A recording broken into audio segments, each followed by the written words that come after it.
Welcome back to the show. We're still Rubbing Minds, and I've been joined in studio by Mr. Segun Awosoya, the People's Advocate. Please welcome to the show. Thank you very much for having me on your show. Thank you. Thank you for joining us.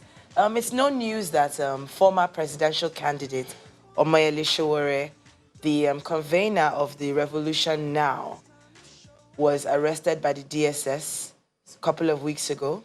And he's been in custody for quite a while now. There have been quite a few protests, both online and in real life, of people protesting for his release. And last week, he was granted bail by the courts under the judgment of Justice Taiwo. Taiwo. And it would seem that the DSS still have their reasons for detaining Omoyele Sowore. Shagalings, as you're popularly known, why is that? Where did that name come from? Where does the name Shagalings come from? The Sega is the abbreviation of my names, Segun Awosoya, and Link is based on my network and my influence. Interesting. And you're quite the advocate, it would seem. Everyone has been asking about this situation, and it seems that there are many layers and so many nuances to the entire situation going on right now.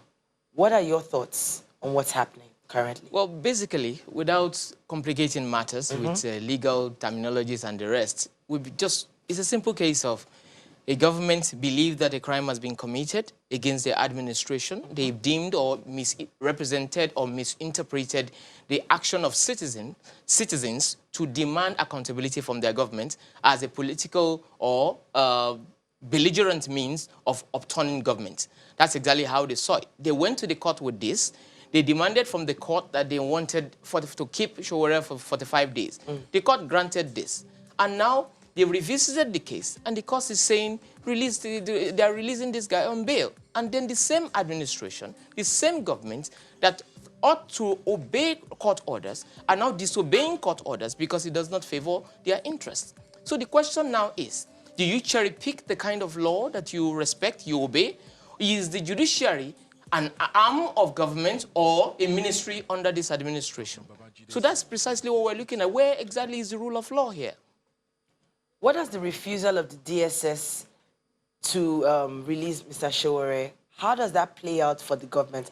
How does it look for the president and the government right now? It actually doesn't look well. The optics are very terrible, are very bad, and it doesn't portray them as what they claim to be. We have our presidents go to places like the United Nations to say that they are upholders of the rule of law, and they are concerned about the youth, and they have programs that will elevate people from poverty and the rest of them. And then back at home, a different situation is playing out. And what different situation are we looking at here? We're looking at a situation where there's a total disconnect between the government and the people they claim to serve.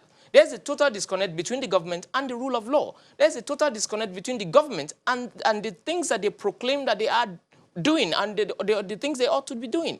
So precisely, how does not respecting the rule of law play into you promoting the youth, play into promoting the progress of a nation? But this is not the first time the presidency or security agencies will disobey or refuse a court order. Do you not feel like Nigerians at large are also kind of complicit in this? Yes, I believe the power belongs to the people. Since we are borrowed from the Greek democracy, we must be able to live by it. And what that means is that power belongs to the people, and until the people say enough is enough, what we allow will continue. And it is time for us to send a strong message that the government, that Nigeria is a democracy and not a fiefdom. So, and based on that, people must continue to demand accountability from their government. They must continue to demand government to adhere by the rule of law, because Nigeria is a democracy. We're not under any tyranny of any sort. And the judiciary themselves, the Nigerian Bar Association, should not sit back on this, should not plead defeat on this. They must rise up, because the judiciary is an arm of government. It is not a ministry that is subject to the whims and caprices of any president. Some people are saying that Sowore has lost some credibility since joining politics.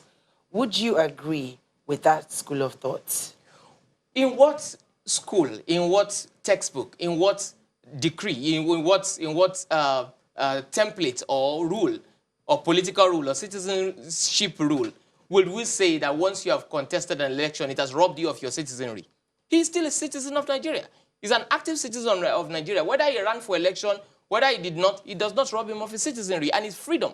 His constitutionally backed freedom to express himself, to call for whatever, freedom of association, to call for protest, to do anything. It doesn't rob you of that. This concept of the identity politics of hate and populism that is being channeled out, that is being used to brainwash Nigerian youth must be jettisoned. The fact that you ran for election does not tarnish your image or does not rob you of your rights as a citizen. You understand? So they've made it look, they've criminalized wealth. Now every youth that is well off is seen as a criminal.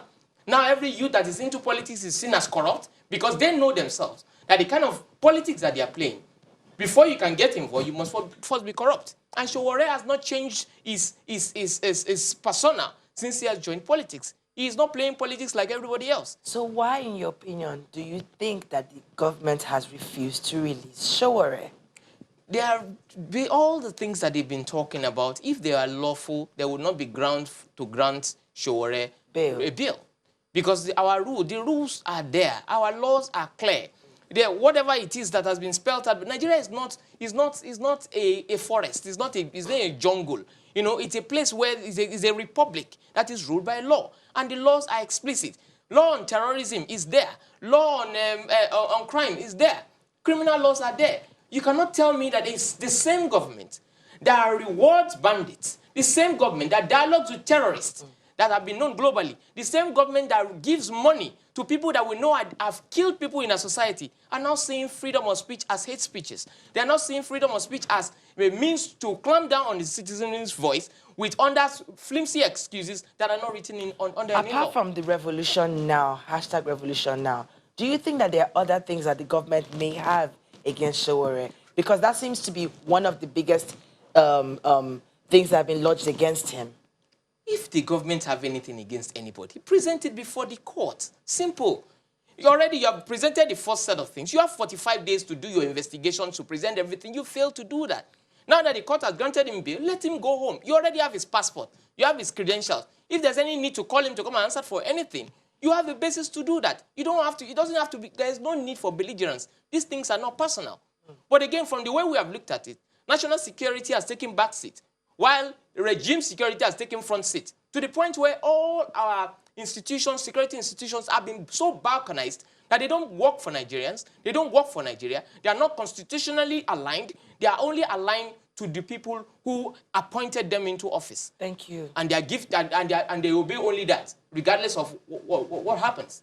Thank you so much, Shega Links, for coming to the show. Thank you. I hope that we do see you again, and hopefully if there's anything else that unfolds in the coming weeks, we will definitely have you back here to discuss this. Thank you again so much. Nigeria, we are waiting. We hope that the government is listening, and we hope that Sowore gets justice. Justice is served. He's released soon. Thank you so much for joining the show. It's been another great episode. We look forward to having you again next week. My name is Latasha Ngube, signing out for Rubbin Minds. Have a great week.